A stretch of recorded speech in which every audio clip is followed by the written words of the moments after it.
de France Culture, jusqu'à 6 h du matin.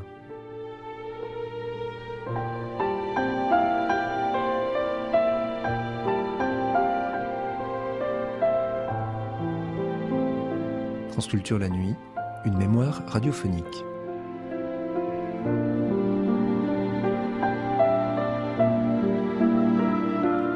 C'était en 1951 sur France 3 National, ancêtre de France Culture. Paul Claudel avait 82 ans et il lui fallait raconter son histoire, celle de sa pensée, celle de son cœur et celle de son œuvre. Son enfance, sa famille, un groupe farouche et hargneux. Tout le monde se disputait, paraît-il. La religion, Camille, sa sœur, l'en avait séparé, provisoirement, comme l'on sait. L'enfance encore, son village natal lui faisait penser au décor des Hauts de Hurlevent. Voici le début des mémoires improvisées de Paul Claudel au micro de Jean Amrouche. Le programme national vous prie d'écouter les mémoires improvisées de Paul Claudel, recueillies par Jean Amrouche. Mesdames, Messieurs, me voici bien intimidé, car si c'est un honneur insigne, ce n'est pas une petite épreuve que de se trouver face à face avec le plus grand poète vivant et l'un des plus grands de notre histoire. Durant plus de 25 ans, Paul Claudel, qui est ici, en face de moi, ne fut qu'un nom de 3 syllabes et un personnage mythique, inaccessible, que l'imagination s'épuisait à poursuivre à travers le temps, les continents et les océans.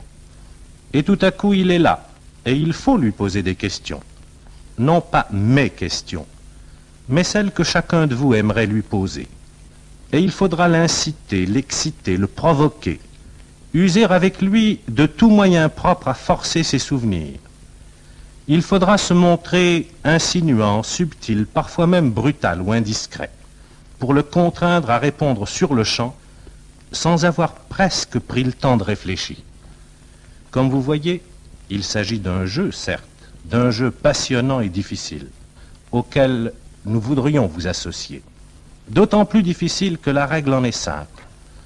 Rien ici n'est préparé ou à peine. Les joueurs ne sont pas de mèche et Paul Claudel improvisera entièrement sa partie. Quant à moi, ce petit discours terminé, je pourrais certes me reporter à un canevas sommaire, mais je sais bien que nous ne le suivrons pas. Et maintenant, c'est vers vous, Paul Claudel, que je me tourne. Je vous remercie d'abord d'être ici et d'avoir consenti à supporter questions et commentaires plus ou moins intempestifs. Vous laissiez échapper cette plainte dans une des proses de Connaissance de l'Est, à l'occasion d'une brève escale en France. Amère entrevue, comme s'il était permis à quelqu'un d'étreindre son passé. Et dans une lettre à Jacques Madol, écrite 35 années plus tard, vous savez que je ne relis jamais, sauf quand j'y suis absolument forcé par l'imprimeur. Eh bien, c'est précisément une épreuve de cet ordre que je voudrais vous imposer. Je voudrais vous aider, vous forcer même à nous raconter votre histoire, celle de votre pensée et celle de votre œuvre. Et puisqu'il faut bien commencer par le commencement, je voudrais d'abord vous demander de raconter votre enfance et votre adolescence. Eh bien, mon enfance et mon adolescence portent comme un présage de la carrière que je devais avoir à poursuivre à la fois comme écrivain et comme homme d'État, si je peux dire. C'est-à-dire que je suis à la fois un voyageur et un enraciné. Un enraciné parce que la profonde influence qu'ont eu mes années d'enfance sur le reste de mon existence, et un voyageur par la vocation errante que m'a imposée la carrière consulaire et diplomatique dans laquelle je suis entré. Je suis né dans un très vieux village de l'Île-de-France, appartenant à cette région spéciale qu'on appelle le Tardenois, et qui est à la fois distincte de cette grande plaine du Soissonnais qui s'étend vers le nord, et du côté du sud et de l'ouest de ces vallées repliées qui se dirigent vers Paris, celle de la Marne et celle de l'Ourcq. Dans un livre que j'ai écrit il y a quelques années, j'ai justement fait la peinture des 4 horizons qui se développent autour de mon lieu de naissance. Mais d'abord, il faut que je vous parle de ce village même, ce village de Villeneuve-sur-Fer qui compte actuellement 300 fûts, bien qu'il fût auparavant plus important, et qui me rappelle beaucoup, d'après la description qu'en font les sœurs Bronte, ce village de Wuthering Heights, qui a abrité la naissance des 3 illustres jeunes filles. C'est-à-dire, c'est un pays extrêmement austère, un pays où le vent est continuel et où la pluie est beaucoup plus fréquente, je crois, que dans toute région de France. Il n'y a rien de plus sévère, de plus amer, de plus religieux aussi, si je peux dire, dans le sens le plus sévère du mot, que ce village de Villeneuve-sur-Fer.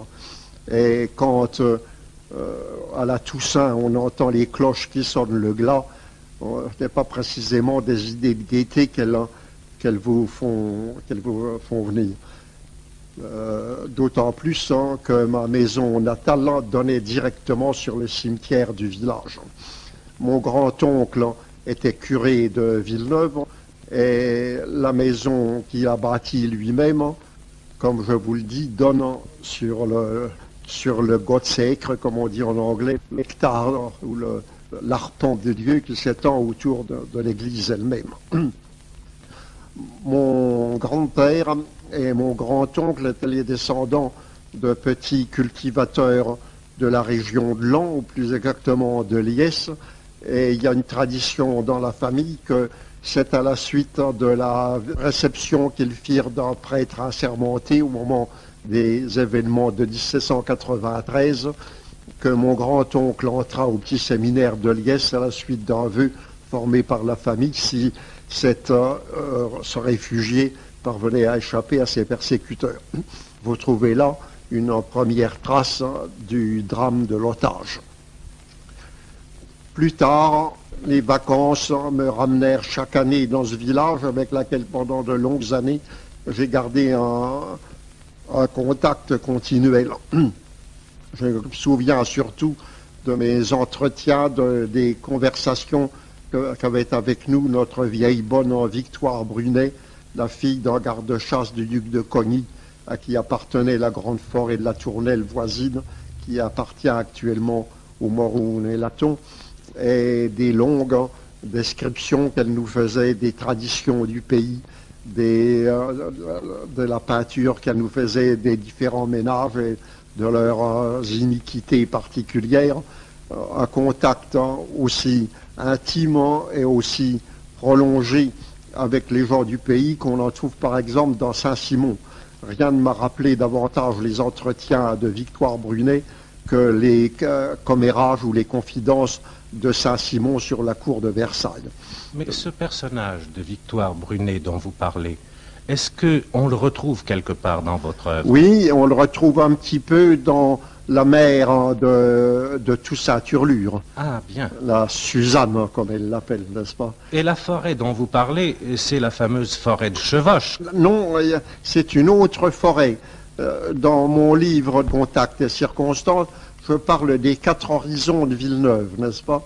Il y a cet horizon de l'Est qui est le plus triste de tous, qui est un pays de culture qui n'a rien de riant, enfin où se trouve beaucoup de plâtrières, un pays extrêmement dur et sévère.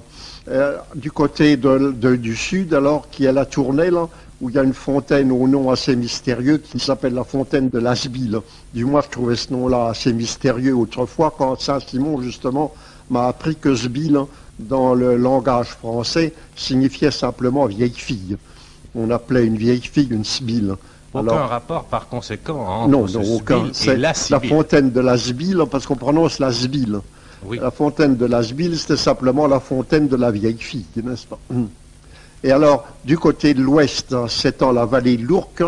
Alors, pour moi, c'était le pays du rêve qui allait vers Paris, le soleil couchant, etc. Et enfin, au nord, c'était la plaine indéfinie, le Soissonnais, qui va presque sans aucun relief jusqu'à la mer.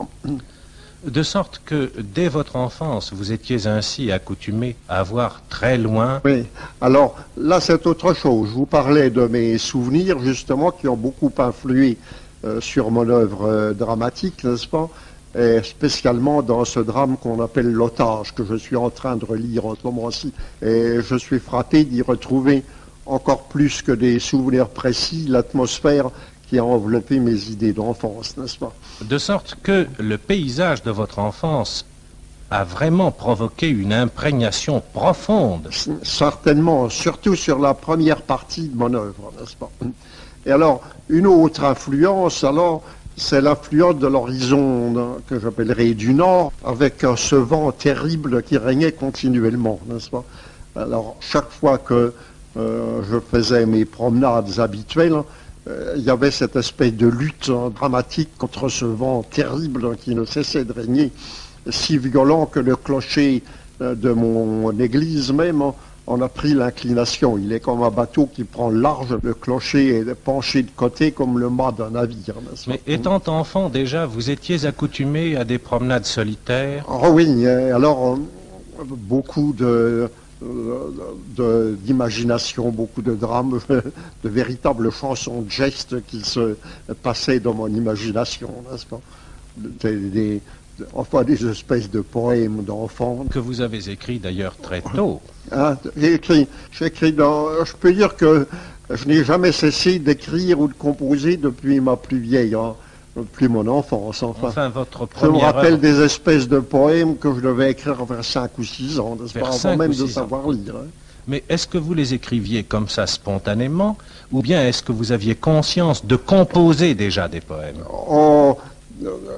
Dans la petite enfance, naturellement, je les écrivais naturellement, mais dès que j'ai eu 13 ou 14 ans, je me suis trouvé une vocation d'écrivain, n'est-ce pas, ou de poète. Je me rappelle des poèmes que j'écrivais à 14 ans et qui étaient déjà faits à peu près dans le rythme prosodique que j'ai adopté plus tard, qui m'est entièrement naturel. Ouais. Je voudrais maintenant, si cela ne vous ennuie pas trop, vous demander d'évoquer quelques-uns des événements qui ont vraiment marqué votre mémoire. Eh bien, les événements sont les événements de ma famille, qui était celle d'un fonctionnaire de l'enregistrement qui se déplaçait assez souvent.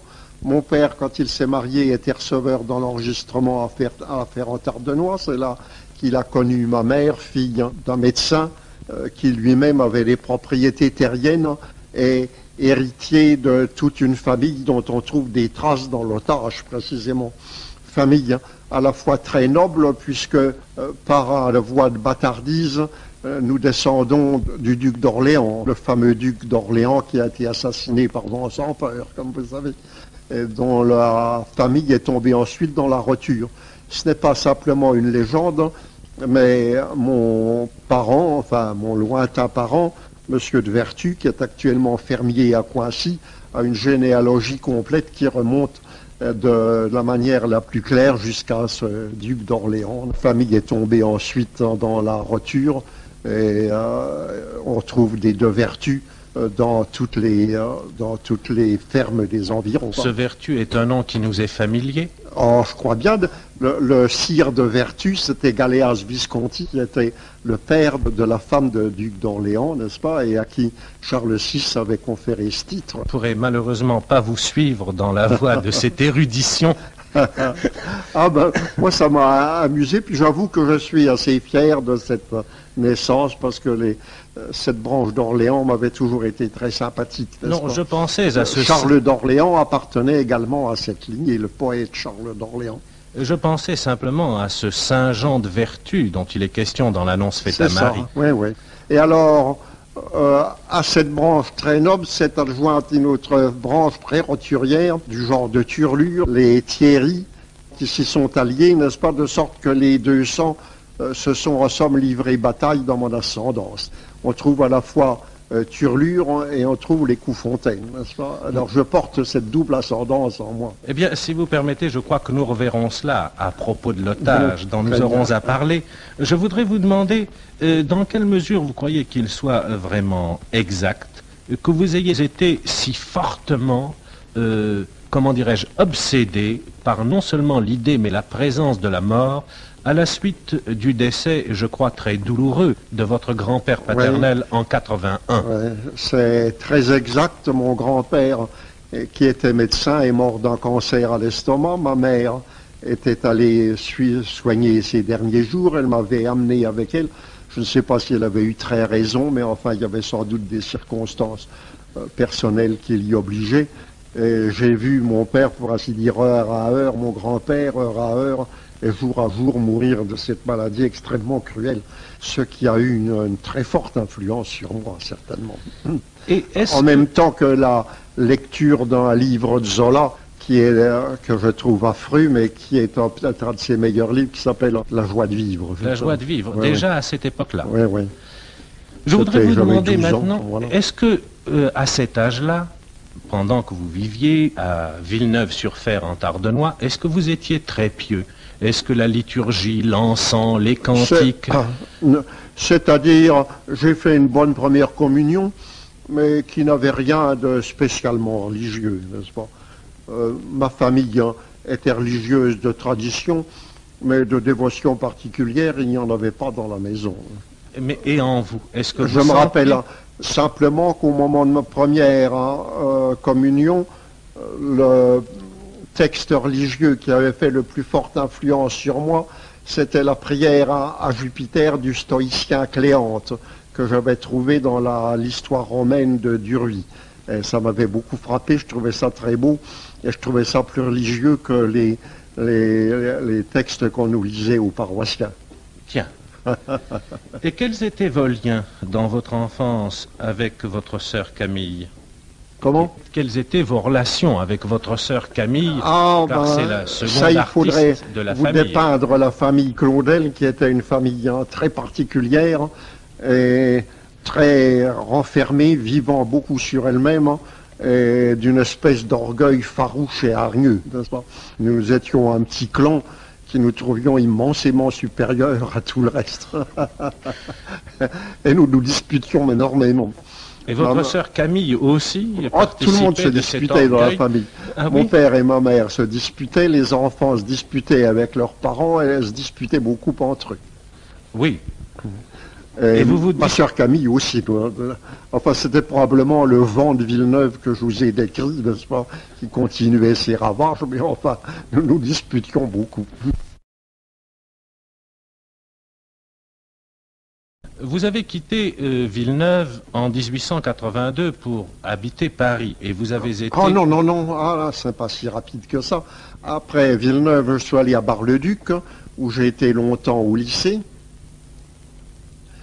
De Bar-le-Duc, mon père a été nommé conservateur des hypothèques à Nogent-sur-Seine, et c'est là où j'ai suivi l'enseignement d'un professeur excellent qui s'appelait Colin. C'était un journaliste et un professeur d'occasion, mais qui avait véritablement la vocation de l'enseignement. Et pendant 3 ans, il a jeté, pour dire vrai, les vraies bases de mon éducation. Il m'a appris le latin, l'orthographe et le calcul, enfin tout ce que j'en sais, d'une manière absolument solide et fondamentale, qui ne m'a jamais quitté. Simplement parce qu'il avait de bonnes méthodes, qu'il s'occupait spécialement de nous et qu'il avait trouvé moyen de nous rendre l'étude intéressante. Ces 3 années m'ont laissé un excellent souvenir. Et puis alors, de temps en temps, il nous lisait des choses que je trouvais magnifiques, par exemple les extraits des morceaux choisis d'Aristophane, bien entendu, il ne lisait pas tout, de la chanson de Roland, le roman d'Urnard, enfin des textes qu'on ne lit pas d'habitude aux enfants et qui nous enthousiasmaient, ma sœur et moi. De sorte que ceci ne vous préparait guère à supporter facilement le lycée Louis-le-Grand. Alors ensuite, je suis allé dans un petit collège à Vassy, où nous étions 6 ou 7, dont j'ai gardé également un bon souvenir.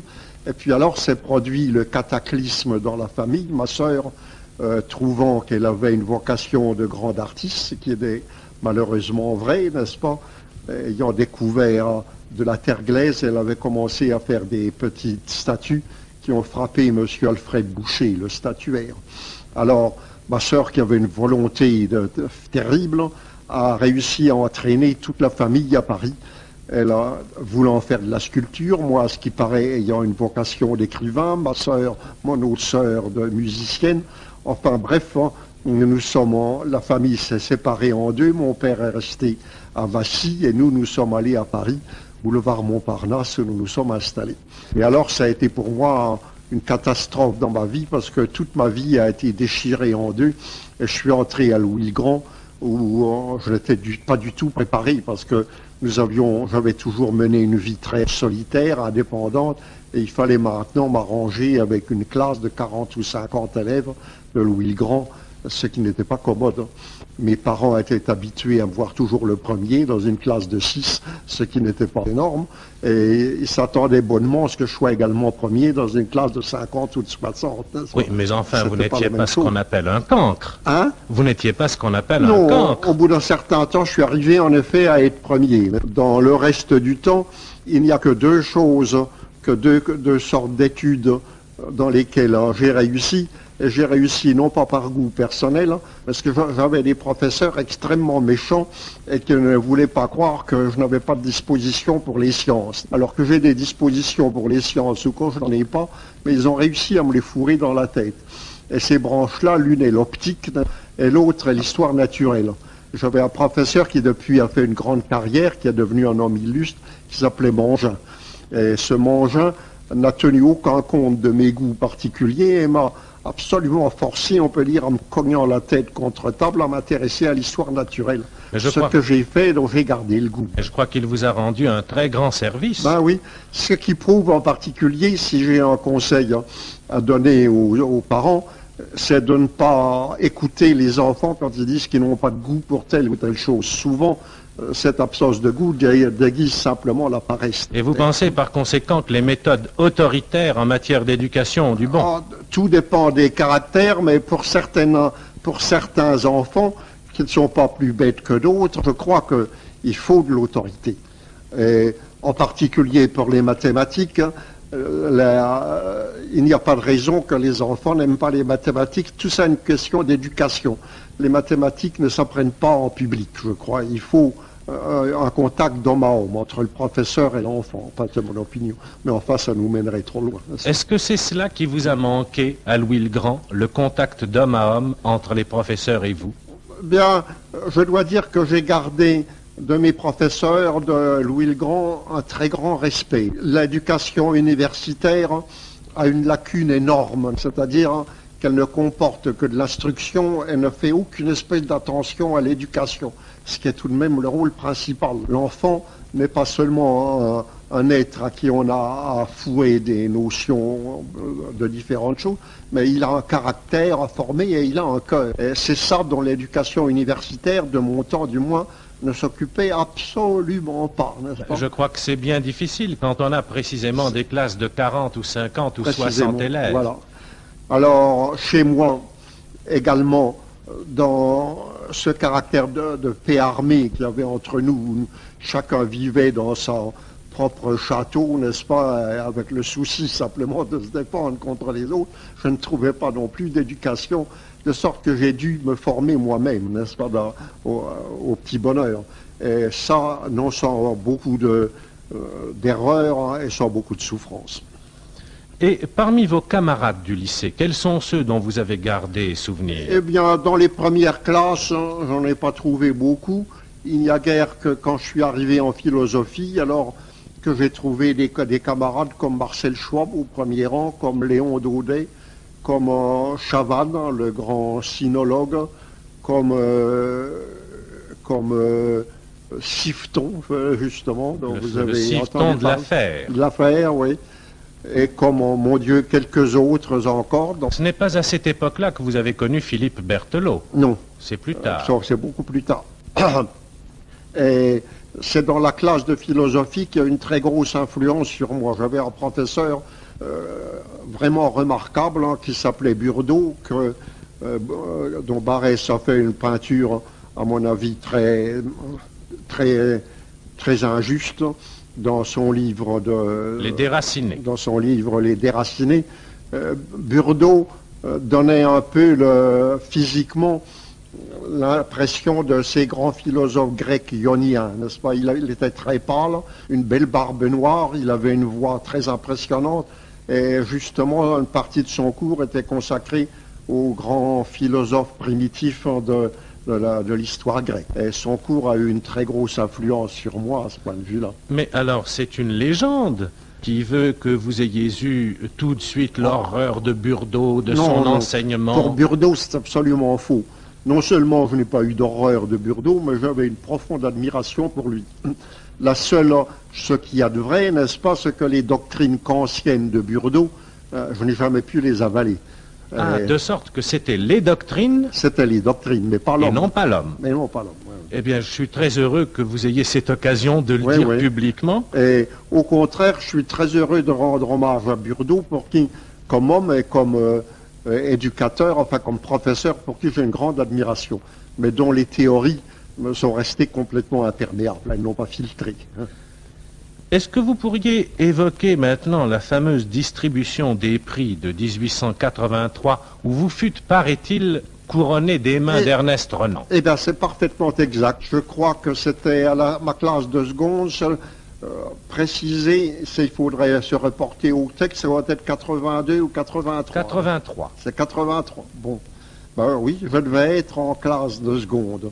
Et Burdeau, Renan a fait à ce moment-là un discours qui est d'ailleurs resté assez célèbre, dans lequel il disait, on avait fait son éloge, hein, naturellement le professeur qui faisait le discours d'usage avait fait l'éloge de ce grand homme, et Renan en répondant avait dit, oui, jeunes gens, vous avez entendu l'éloge qu'on fait de moi, vous avez entendu parler de moi comme d'un grand homme qui a apporté beaucoup de vérité, beaucoup de lumière autour de lui. Et je ne me fais pas d'illusions, et qui sait si parmi vous, il n'y a pas l'un d'entre eux qui dira plus tard, Renan, cet empoisonneur, à tout ce qui s'ensuit. Eh bien, il l'avait deviné, vous étiez là, et c'est précisément ce que vous avez dit. Oui. Est-ce que vous continuez à penser? Est-ce que je continue à penser? Je dirais même de plus en plus. Et de plus en plus. Est-ce que vous avez assisté à l'apothéose de Hugo? Est-ce que le souvenir des funérailles de Hugo a marqué votre adolescence? J'étais déjà beaucoup plus âgé. Et 2 ans plus tard. Il faudrait parler de mes rapports avec Hugo. Né comme enfant, et dans mes premiers souvenirs, j'ai été frappé par les romans de Victor Hugo, qui paraissaient à ce moment-là en livraison, et fort bien illustré par cette race d'illustrateurs qui a maintenant disparu. Les Daniel Vierge, enfin, etc. C'était dans la collection Hetzel? Hetzel, oui. C'est cela, oui. Et 93 en particulier m'avait beaucoup plu. De même, j'avais vu certains des dessins de Victor Hugo qui m'avaient également plu. Et je dois dire que, est-ce par une idiosyncrasie, enfin un tempérament particulier, mais jamais la poésie de Victor Hugo ne m'a plu. Je ne l'ai jamais avalé. L'alexandrin était une coupe, un rythme qui était étranger à ma nature. Et puis alors, les petites anecdotes de Victor Hugo m'ont toujours semblé assez sottes. Par exemple, ces histoires de la légende des siècles où on voit un chevalier errant, pour sauver une touchante jeune fille, saisir le traître par les talons et lui cogner la tête contre les murs. Ben, même quand j'avais 13 ou 14 ans, cette histoire me semblait idiote. Mais pardonnez-moi de vous couper dans ce que vous venez de dire. En fait, ma question avait un caractère assez bassement anecdotique. Oui. C'était surtout l'impression qu'aurait pu produire sur un garçon de votre âge cette espèce de déification, enfin d'apothéose de Victor Hugo, l'enterrement, les funérailles nationales, J'ai etc. vu ces funérailles qui m'ont paru ressembler tout à fait à ce qu'on voit dans les romans du temps Louis-Philippe sur la descente de la Courtille. C'était quelque chose d'absolument arsouille, si je peux dire, répugnant. Un défilé de Mardi Gras, tout à fait. Alors c'est l'impression que ça me donnait, qui m'a produit une impression plutôt révoltante. Malgré tout, je considérais, et je considère encore Victor Hugo comme un grand poète, et cette espèce de descente de la Courtille qui a été ses funérailles, n'est-ce pas, m'ont énormément choqué. Vous avez prononcé, que, du temps que vous étiez ambassadeur à Bruxelles, un admirable discours en l'honneur de Victor Hugo. Il avait paru dans les nouvelles littéraires. Ah, vous le rappelez, oui. Je m'en souviens très bien. Et cet hommage m'avait été particulièrement sensible, non pas que j'eusse eu l'impression que vous vous étiez renié, mais déjà là, il semblait bien que votre admiration pour le prosateur, pour ses romans d'imagination et pour les travailleurs de la mer, particulièrement, dont vous parliez dans ce discours. Et surtout pour l'homme qui rit. Et pour l'homme qui rit. L'homme qui rit. J'ai une grande admiration pour l'homme qui rit. Je ne sais pas si je ne le considère pas comme le chef-d'œuvre de Victor Hugo. Eh bien, un roman presque inconnu, enfin qu'on ne lit pas. Eh bien, c'est-à-dire qu'autrefois, on faisait lire aux enfants presque tous les romans de Victor Hugo. Oui. Maintenant, je ne sais pas si on continue encore de les faire lire. Victor Hugo doit beaucoup aux illustrateurs. Il a trouvé toute une race d'illustrateurs, les Théophile Schuller, les Bida, les Billard, justement, enfin tous les Daniel Vierge, et, qui étaient vraiment adaptés à l'œuvre de Victor Hugo et qui ont fait beaucoup pour son œuvre. Et quelles étaient vos lectures du temps que vous étiez lycéen? Eh bien, là où mes lectures ont commencé, ça semble curieux, n'est-ce pas? J'ai commencé par Goethe, par Faust. Ça m'avait beaucoup impressionné. Et puis très vite, je m'en suis lassé. Et alors pendant un certain temps, pendant plusieurs années, mon pain quotidien, ça a été Baudelaire, le Comte de Lille et Flaubert. Admiration que je suis loin d'avoir conservé maintenant, n'est-ce pas? Sinon pour Baudelaire. Baudelaire, ça a beaucoup diminué, mais enfin, j'ai conservé mon admiration pour Baudelaire, tandis que de celle pour le Comte de Lille ou Flaubert, il ne reste à peu près rien. Pour Flaubert aussi? Oh oui. Enfin. Sauf pour la tentation de Saint-Antoine. Sauf pour la tentation de Saint-Antoine. Et à quel moment alors se placent les lectures des classiques grecs et latins? Ah, nous arrivons dans une autre phase. Mais pour en finir avant ma période en pré-conversion, n'est-ce pas, j'étais extrêmement malheureux au lycée parce que cette absence d'éducation, cette absence d'un aliment dont je sentais le besoin me faisait beaucoup souffrir. Puis alors, crainte de la mort, souvenir de la mort, sentiment d'abandon complet de cet enfant qui n'a aucun guide, qui ne sait de quel côté se tourner. Je peux dire que j'ai énormément souffert moralement pendant cette période-là. J'ai été extrêmement malheureux. Mais et de plus, cette vie de Paris qui ne me plaisait pas, cette absence de personnes à qui je puisse me confier, à qui je puisse donner conseil, absolument rien. La solitude la plus absolue et la nécessité de compter uniquement sur moi. Mais rien, personne à qui demander conseil. Mais pourtant, vous ne vous êtes jamais plaint de cette solitude. Vous avez dit, vous avez écrit que vous éprouviez profondément le sentiment que cette solitude vous était indispensable. Oui, les deux choses vont ensemble, oui, n'est-ce pas? En somme, vous en souffriez? Oui, mais j'ai senti plus tard que cette souffrance était nécessaire. Mais je dois dire que cette souffrance était presque intolérable pendant plusieurs années. Après tout, j'étais un enfant comme les autres. J'avais besoin de me former une idée sur la vie, de me former une idée sur la destinée de l'homme. Enfin, ces questions-là se posent pour les enfants comme pour les hommes, et beaucoup avec un caractère d'urgence et de cruauté, je peux dire, encore plus fort que chez les adultes, n'est-ce pas, au moins pour moi. Et vous n'aviez pas la tentation de rechercher à ce moment-là les secours de la religion? Non. Rien. Absolument pas. En somme, vraiment, les pratiques religieuses de votre enfance ne vous avaient pas pénétré assez profondément. Non seulement ça, mais je peux dire que j'avais un véritable dégoût pour ces choses-là. C'était ma sœur, à dire vrai, ma sœur Camille, qui nous avait complètement séparés de la religion. La vie de Jésus lui était tombée sous la main. J'avais lu la vie de Jésus et je considérais la question comme absolument réglée. La vie de Jésus de Renan? Oui, la vie de Jésus, c'est elle qui est à la base de la cessation de mes idées religieuses, qui n'étaient pas très profondément enracinées, je dois dire. Oui, mais à ce moment-là, étiez-vous simplement un croyant, ou bien étiez-vous, comment dirais-je, un incroyant militant? Aviez-vous la haine des choses religieuses? Oui, plutôt, oui. J'avais, à ce moment-là, 14 ou 15 ans, vous savez comme sont les enfants, tout d'une pièce, j'étais plutôt nettement anti-religieux. Et vos camarades autour Sauf alors les camarades, la même chose. La religion n'existait pas dans la classe de Burdeau. C'était pas comme maintenant où il y a tout de même un sentiment religieux, mais dans la classe de Burdeau, quelqu'un qui serait donné comme catholique, toute la classe se serait esclaffée. Et j'étais comme les autres à ce point de vue-là. De sorte que non seulement la religion était haïe, mais encore elle était tournée en dérision. Enfin, faut pas dire ça. Enfin, avec tout ça, avec une certaine bonne humeur, tout de même. Oui, bien sûr. Pas de méchanceté. Mais enfin, c'était naïf. Vous savez quel était l'esprit qui dominait dans la littérature, dans les journaux et partout à ce moment-là. Oui, c'était l'atmosphère naturaliste que vous avez peinte en quelques traits. L'atmosphère naturaliste et combiste, pas combiste, mais pré-combiste. Non, scientiste. Oui, scientiste.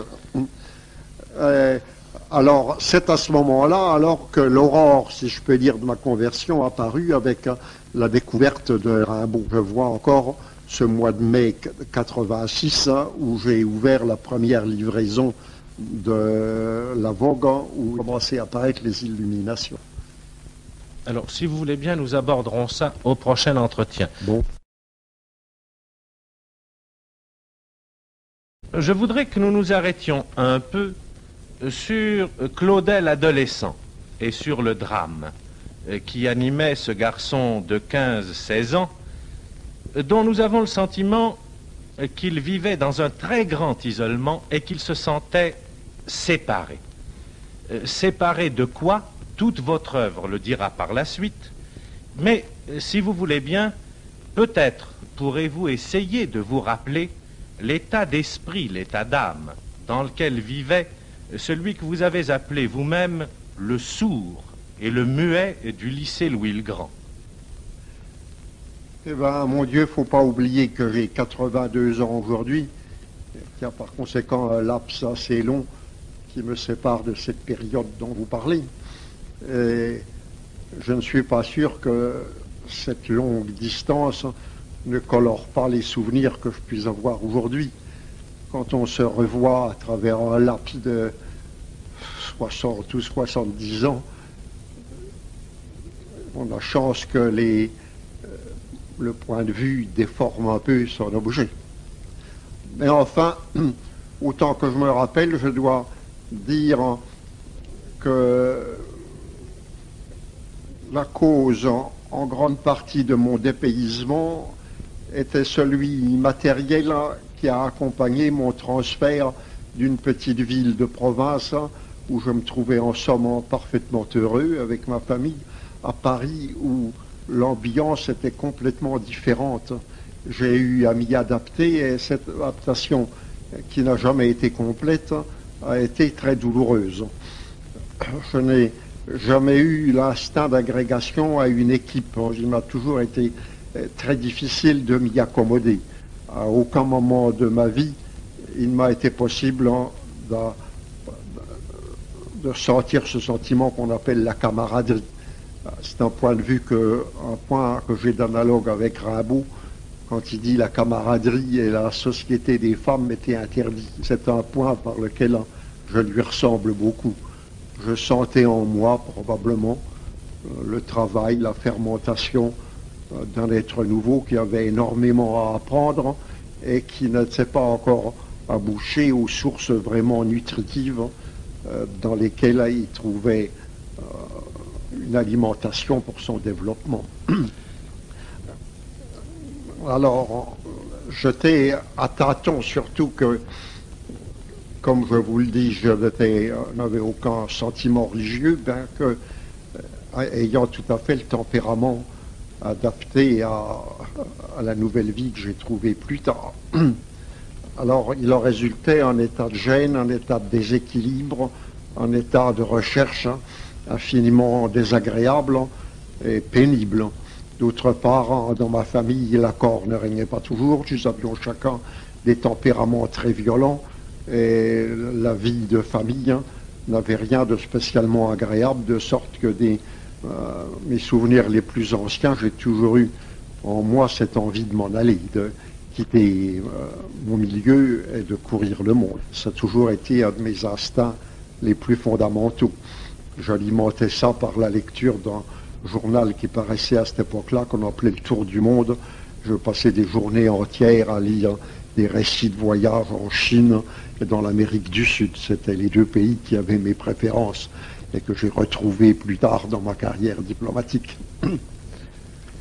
Eh bien, ce jeune Claudel dont vous parlez, si vous permettez, voici comment nous le voyons, nous, un peu de l'extérieur, d'après le témoignage de deux écrits que vous n'aimez sans doute plus beaucoup.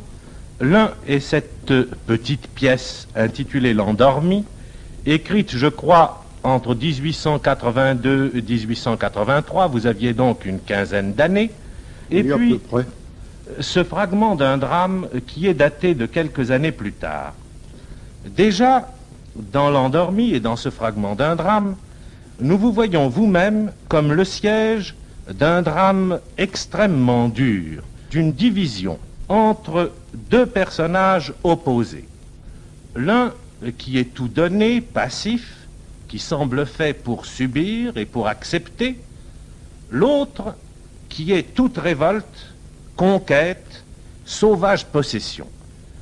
Et il semble bien que lorsque vous avez rencontré Rimbaud, vous avez rencontré non pas un maître, mais un frère. Plutôt qu'un frère, il serait plus juste de dire un père, en ôtant à ce mot le sens vénérable et respectueux qui comporte, je veux dire, comme je l'ai dit d'ailleurs, que Rimbaud a exercé sur moi une influence séminale. Et je ne vois pas ce que j'aurais pu être si la rencontre de Rimbaud ne m'avait pas donné une impulsion absolument essentielle. Maintenant, puisque vous parlez de ces deux pièces, un peu oubliées de ma part, toutes les deux répondent à des stades très différents de mon développement. L'Endormi est encore une pièce d'enfant, bien qu'on y trouve des éléments qui en somme font partie de mon répertoire, à ce point que le sujet de L'Endormi, on le retrouve plus tard dans mon drame satirique appelé Proté, et enfin dans une œuvre la plus récente que j'ai écrite, j'appelle ça une extravaganza radiophonique, que j'ai écrite il y a 2 ans et qui en somme part du même sujet que L'Endormi, qui s'appelle La Lune à la recherche de son endroit. Parce que vous savez que la Lune ne nous montre que son endroit et son envers nous est irrémédiablement caché. Alors je suppose que la Lune est inquiète, somme toute.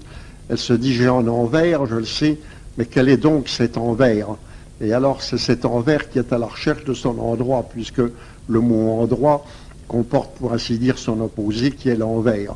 Alors c'est là-dessus, sur cette idée, que j'ai refait cette pièce de L'Endormi et que j'en ai fait cette extravaganza radiophonique qui est apparue dans les cahiers de la Pléiade de Paulhan il y a 2 ans. Il y a bien cette extravagance, il y a cette bouffonnerie allègre, cette abondance, la truculence du vocabulaire, une sorte de matière verbale épaisse, savoureuse dans L'Endormi. Il y a aussi la présence de la lune qu'on retrouve dans la plupart de vos livres. Mais il n'y a pas que ça. Il y a quelque chose de plus profond et quelque chose qu'on pourrait considérer comme l'un des thèmes centraux de votre œuvre, c'est-à-dire la recherche de l'orientation, la situation du poète dans le monde et par rapport au monde, ce que vous direz à bien des reprises plus tard. Et dans L'Endormi, le personnage central, c'est bien le poète, c'est bien vous-même, le poète qui est d'ailleurs mystifié, bien sûr, puisque la belle endormie qu'il va essayer de réveiller se révèle une sorte d'horrible monstre, une espèce de sac à vin, comme vous l'appelez d'ailleurs, dans la pièce. Mais déjà, on voit bien ce poète qui est préoccupé d'orientation, qui est préoccupé de s'établir dans le monde, et plus tard, dans Connaissance de l'Est, vous écrirez ceci. Il pleut à Londres, il neige sur la Poméranie, pendant que le Paraguay n'est que rose, pendant que Melbourne grille. Eh bien, cette petite phrase, ce vers, à certains égards, c'est tout vous-même, il porte votre marque. Il y a cette préoccupation constante d'affirmer la présence de la totalité de l'univers et par rapport à cette totalité, la situation exacte du poète et des choses qui coexistent ensemble. Tout ça est très ingénieux et je vous écoute avec le plus grand intérêt parce que ça développe en effet un côté tout à fait plausible de cette œuvre pour laquelle j'avoue que je n'ai pas gardé une dilection particulière. Mais enfin, je n'ai qu'à me ranger à votre point de vue et à m'applaudir de l'intérêt que vous y trouvez, n'est-ce pas? Mais je ne pense pas que ce soit l'intérêt que j'y trouve seul. Je crois que tous vos lecteurs y trouvent cet intérêt. Mais si vous voulez bien maintenant... Mais, je voudrais ajouter quelque chose. Pour moi, l'intérêt principal que je trouve à l'Indormi, c'est que dans l'édition qu'on a faite dans le libraire suisse qui l'a livré au public, il y a un portrait de moi au crayon par un de mes camarades de classe appelé Gabriel de Roton, qui m'a fait mon portrait justement au moment où j'écrivais l'Endormi, à peu près. Et alors on me voit, c'est le plus ancien portrait qui existe de moi, justement. Mais je regrette beaucoup Vous ne le connaissez pas? Je ne le connais pas, je regrette beaucoup que mon ami Richard Heyde, qui est le libraire dont vous parlez, ne m'ait pas montré ce portrait. Ouais. J'aurais été très curieux de le voir. Demandez-le lui. Je n'y manquerai pas. Il paraît que j'étais un jeune garçon rose et joufflu à cette époque-là. Oui. Eh bien, voulez-vous maintenant peut-être nous parler des conditions concrètes dans lesquelles vous avez fait la rencontre de Rimbaud? Oh, c'est au mois de mai 86 au Luxembourg. Je venais d'acheter la livraison de la Vogue où paraissait la première série des Illuminations. Et je ne peux pas l'appeler autrement qu'une véritable illumination. Ma vie a été complètement changée par ces quelques fragments parus dans cette petite revue, La Vogue, dirigée par Fénéon, je crois, à ce moment-là, et qui ont complètement ébranlé le système philosophique absurde et rigide auquel j'essayais de me plier à ce moment-là.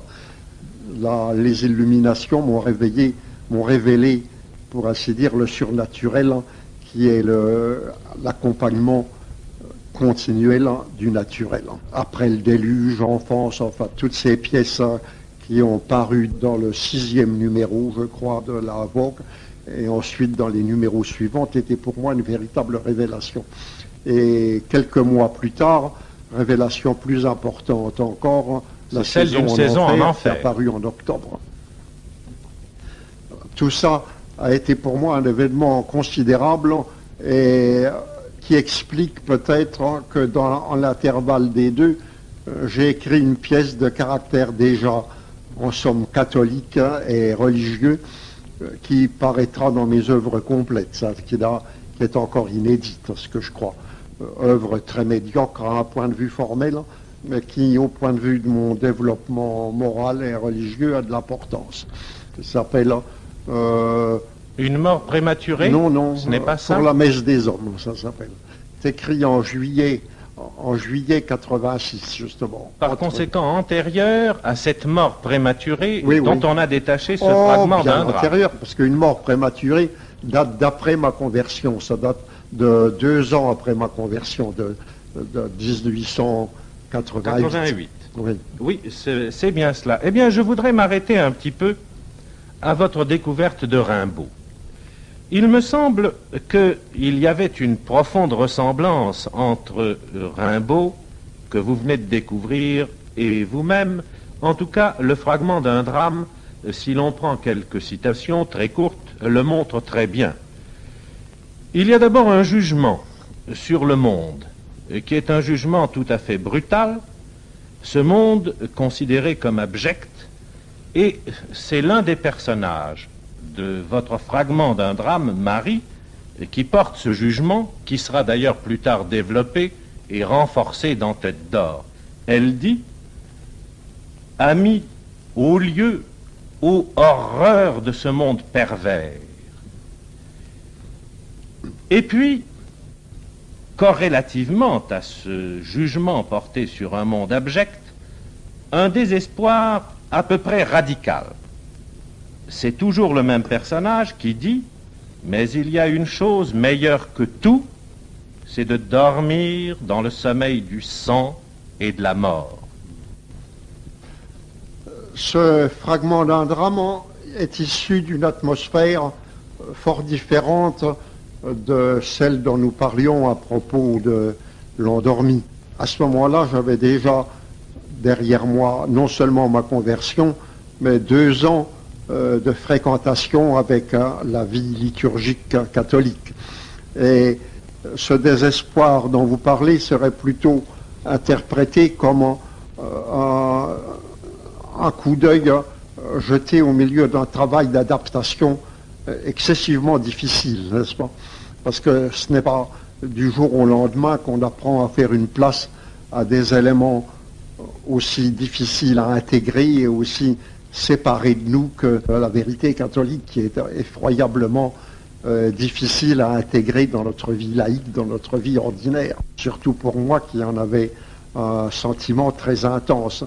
Et ce désespoir dont vous parlez exprime plutôt non pas une idée d'abandon, mais une idée de lutte, comme celle qu'exprime Rimbaud quand il dit « Le combat spirituel est aussi dur que la bataille d'hommes, dure nuit, le sang séché, fume fure ma passe, etc. » Ah oui, mais ce n'est qu'une partie de vous-même. Mais d'abandon et de désespoir, je ne me rappelle pas que j'en ai jamais connu à un point de vue absolu. Il y a abandon et désespoir dans le sens de quelqu'un qui se trouve à côté d'une paroi presque à pic et qui se dit « jamais je n'arriverai à venir au bout » et qui est en même temps excité et déprimé. Oui, mais aussi bien d'ailleurs ce désespoir, je ne l'appliquais pas, si j'ose dire, à la totalité de vous-même, mais seulement à une partie de vous-même. À ce point de vue, c'est exact. Oui, car il y a l'autre partie, celui que vous qualifiez, en pensant à Rimbaud d'ailleurs, de mal tout pur. Ouais. Il y a cette espèce de pur sang sauvage, avec son trop plein de force, ouais. Ce conquérant qui deviendra tout ça est dans le morceau d'un drame, oui. Tout ça est dans le fragment d'un drame, car précisément l'héroïne, Marie, lui demande à votre héros que vous appelez Henri. Ça n'est pas un nom très poétique, ouais. Il est beaucoup moins poétique que Tête d'Or, le nom de ce personnage qui est une sorte de préfiguration. C'était pour rimer avec Marie. Ah, c'est pour cela. Ouais. Eh bien, Marie lui dit, j'accepte et je me réclamerai d'un droit sur toi, d'un rang sur la mort. Elle est donc celle qui accepte. Mais lui répond, ce n'est pas ainsi que je dirai. Il refuse d'accepter. Je t'ai vu et je t'ai choisi. C'est moi qui, me jetant sur toi, t'ai prise comme un loup qui charge son ouaille sur son dos. Et au moment où elle lui demande, en quelque sorte, le suprême accomplissement de leur amour dans la mort, il se détourne d'elle, il ne veut même pas l'embrasser. Et il lui dit adieu de cette façon. Adieu, c'est ainsi que nous nous quittons, moi pour ne plus revenir, et toi. Par quelle route longue, pénible, souterraine nous faudra-t-il marcher? Sur quelle borne, de quel chemin te retrouverai-je assise? Souviens-toi, souviens-toi du cygne. Et il s'en va. Eh bien, dans ces derniers mots, vous devez reconnaître une citation presque textuelle de Partage de Milly. Ce morceau d'un drame est en somme le premier état de Partage de Milly que j'ai connu avant les expériences qui en sont la source directe. C'est ce qui prouve le caractère extrêmement mystérieux de l'inspiration poétique, puisque entièrement aux expériences redoutables que j'ai vécues plus tard, je les décrivais d'avance avant de les avoir subies. Et c'est bien ce que je voulais marquer. C'est le Partage de Milly en germe. Toute la scène finale de Partage de Milly est en germe dans cette citation que vous venez de me faire. Eh bien, je suis heureux de vous le faire dire, enfin, de vous provoquer à le dire, puisque tout à l'heure, en commençant, vous portiez un jugement extrêmement sévère sur ces deux petits écrits de votre toute prime jeunesse. Et vous voyez bien que je n'avais peut-être pas tort. Ah, il faut distinguer le second morceau d'un drame ou l'endormi. L'endormi est en effet une œuvre enfantine. Le morceau d'un drame est au contraire le premier réveil de ce que j'appelle ma puberté intellectuelle. C'est à ce moment-là que réellement je me suis dit, ben, vraiment, j'ai des moyens. Enfin, il y a première fermentation vraiment de, oh mon Dieu, on peut bien appeler ça le génie, n'est-ce pas, dont j'ai pris conscience à ce moment-là et qui plus tard alors a pris forme dans Tête d'Or. Nous en étions restés d'une part au désespoir, d'autre part à cet instinct, à cette volonté de révolte, d'affirmation, de conquête et à cette vocation de fuite, de départ, cependant qu'une part de vous-même, une part du poète, la part que nous pourrons appeler provisoirement féminine, demeure attachée au pays natal. Elle est là, elle est assise sur quelle borne on ne sait tout, mais elle ne prend pas la route avec le poète qui s'en va seul. Il y a donc l'appel, la vocation, en même temps que le refus et la fuite, et c'est dans cet appel et dans cette vocation que gît le salut possible.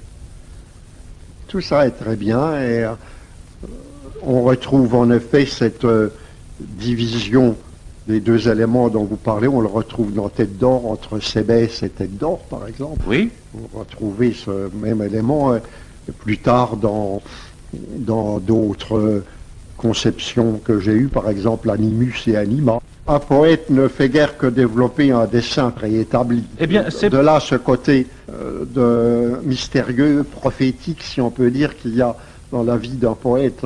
Un des meilleurs exemples est Baudelaire, qui encore au lycée prévoyait toute sa vie future et écrivait ses vers étranges. Tous les êtres aimés sont des vases de fiel qu'on voit les yeux fermés. Il écrivait ça étant en rhétorique à 17 ans, oui.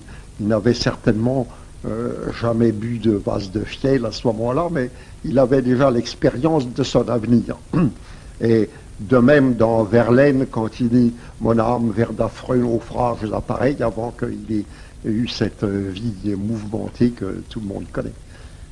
Oui, mais c'est d'ailleurs pour cela que je voulais insister un peu sur ces premiers écrits, de manière à mieux nous assurer d'un départ pour explorer une œuvre future si importante, si abondante et si difficile. Je voudrais vous poser une question, qui est celle-ci. Dans quelle mesure la parole de Cébès, qui est célèbre dans Tête d'Or, celle-ci, la parole n'est qu'un bruit et les livres ne sont que du papier, dans quelle mesure cette parole exprimait-elle, à l'époque où vous l'écriviez, le dégoût de la matière imprimée, le dégoût des livres, par exemple? Oui. Il y a un sentiment, plutôt l'insuffisance de livres comparé à la nourriture essentielle dont j'avais besoin, qu'un mépris complètement radical. J'ai toujours été un grand lecteur, un dévoreur de papier imprimé, et je suis loin actuellement de ressentir ce mépris. Je sais au contraire combien je dois à l'étude et à la lecture. Seulement, j'ai le sentiment que tout être constitue une personnalité à part, une monade, comme dit Leibniz, n'est-ce pas, et que rien, absolument rien ne peut remplacer, et que même une influence extérieure, je ne dis pas constamment, mais à certains moments peut être positivement nuisible et vous égarer. Et il doit y avoir une espèce de sentiment farouche, d'intrépidité personnelle qui doit guider le poète, enfin le poète en germe, et lui permettre de distinguer ce qui lui est bon, ce qui lui est mauvais, et de repousser avec une espèce d'horreur ce qui est délétère pour lui. Eh bien, qu'est-ce qui était bénéfique et qu'est-ce qui était délétère dans vos lectures d'adolescents? Eh bien, je peux dire d'abord que ça en bloque toute l'éducation littéraire que j'ai reçue au lycée. Ça, je me suis hérissé et j'ai rejeté en bloc à peu près tout ce bagage qu'on essayait de m'imposer. Quand je suis sorti du lycée, je suis sorti avec un bagage complètement négatif, c'est-à-dire que je rejetais violemment tout ce qu'on avait essayé de me mettre dans la tête. Et puis alors, quand je me suis livré à moi-même, je me suis d'abord jeté sur Shakespeare. Pardonnez-moi de vous couper, mais je crois que nos auditeurs aimeraient bien savoir ce que vous avez rejeté avec tant de violence à votre sortie du lycée. Permettez, je ne peux le dire qu'en complétant ce qui s'en suivi, parce que ce qu'on voulait m'imposer, je l'ai au contraire en grande partie accepté, et avec avidité et voracité plus tard, dès le moment où on n'a pas essayé de me l'imposer, où je me le suis administré à moi-même comme une nécessité organique et vitale que je pouvais assimiler. Je m'excuse alors de vous avoir interrompu, pardonnez-moi. Parce que je voulais justement vous expliquer ce processus de mes études qui ont suivi, je peux bien dire, ma conversion, parce que conversion et éducation morale et intellectuelle sont marchés de pair pour moi entre ces années 86, 90 et 93, où je me suis constitué en entier, où je me formais somme toute ma personnalité. Eh bien, dans ces études préliminaires, ce qui a commencé pour moi, c'est Shakespeare. J'ai étudié de très près Shakespeare pendant un an et demi ou 2 ans. Je l'ai lu et annoté de très près, j'en ai même plusieurs exemplaires qui ont disparu, je crois, dans le tremblement de terre de Tokyo, où une grande partie de mes livres ont disparu. Vous le lisiez dans le texte à cette époque-là déjà? J'ai appris l'anglais dans Shakespeare, je peux dire. C'est avec le dictionnaire d'une main, une traduction de Shakespeare, que j'ai commencé à étudier l'anglais, avec une grande voracité et beaucoup de fruits. J'avais une admiration sans borne à ce moment pour Shakespeare, admiration que j'ai conservée en partie, et ça m'a été extrêmement utile et formatif. D'ailleurs, quand on voit ma première version de Tête d'Or, on retrouve partout l'influence de Shakespeare, de sa stylistique, son répertoire d'images, son mouvement, enfin ses procédés de composition, tout ça est shakespearien, on le retrouve dans ce drame de Tête d'Or. Alors, Shakespeare m'a amené au tragique grec.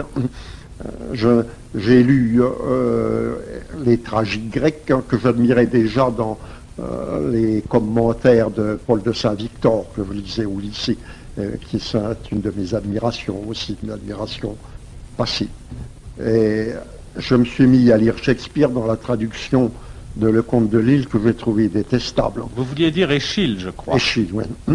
Alors, je me suis dit, c'est pas possible, Eschyle doit être autre chose. Et alors, je me suis mis à vouloir le lire dans le texte. Mais alors, pour le lire dans le texte, j'étais obligé de recommencer, somme toute, une grande partie de mes études du lycée. Mais néanmoins, je sentais que ça était indispensable parce que Eschyle me donnait la formation prosodique dont j'avais besoin. Le vers épique ou le vers lyrique, à mon avis, ou le dramatique, à mon avis, appartiennent à 2 systèmes différents. On ne peut pas employer le vers épique ou le vers alexandrin au drame. C'est une erreur complète, à mon avis.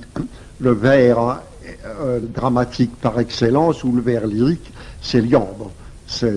Tous les vers, tous les grands poètes dramatiques ont employé l'iambe, que ce soit les tragiques grecs, que ce soit Shakespeare, que ce soit les grands lyriques, Pindare, etc. Tous ont pour ce principe l'iambe, c'est-à-dire la succession d'une brève et d'une longue. Tic-tac, tic-tac, tic-tac, tic-tac. Ou alors l'anapeste, tic-tic-tac, tic-tic-tac, tic-tic-tac. L'alexandrin, au contraire, ou l'hexamètre, sont des éléments narratifs.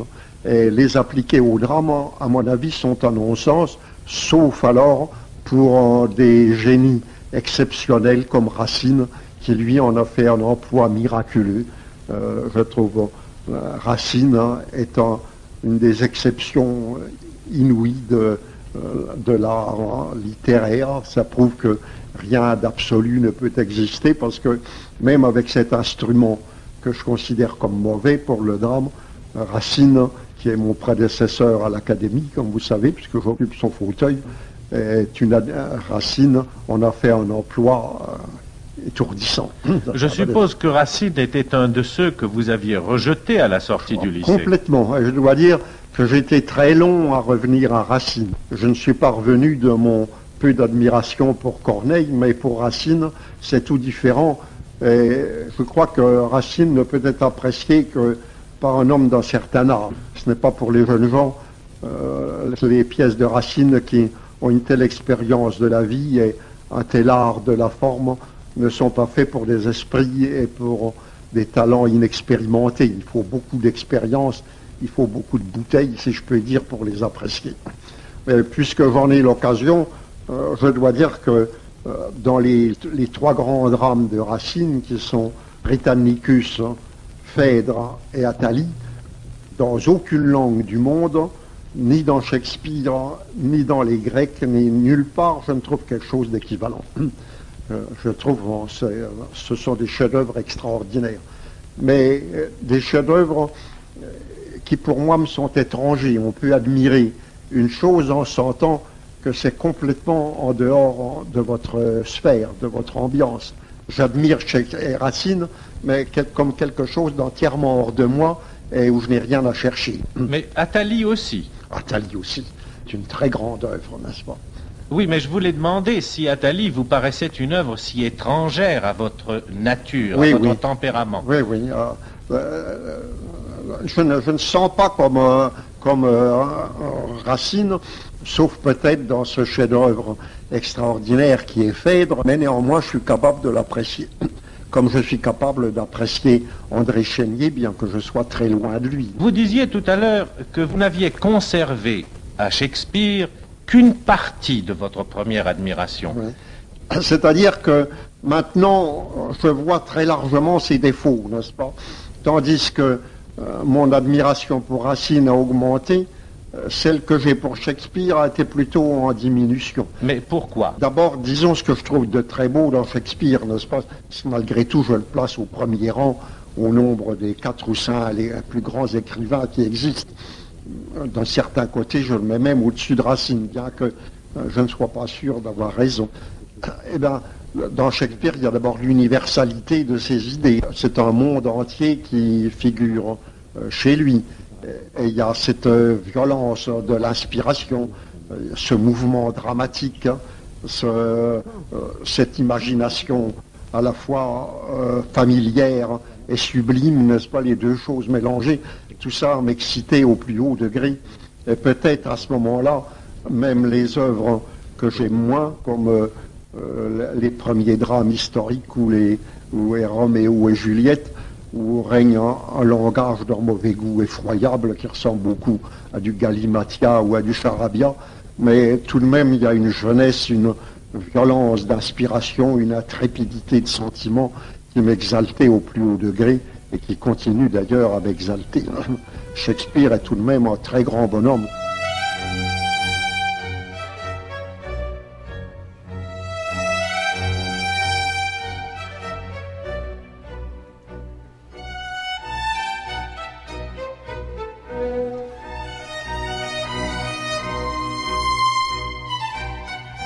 Ces entretiens, le début des Mémoires improvisées de Paul Claudel, ont été diffusés pour la première fois sur la chaîne France 3 nationale en 1951.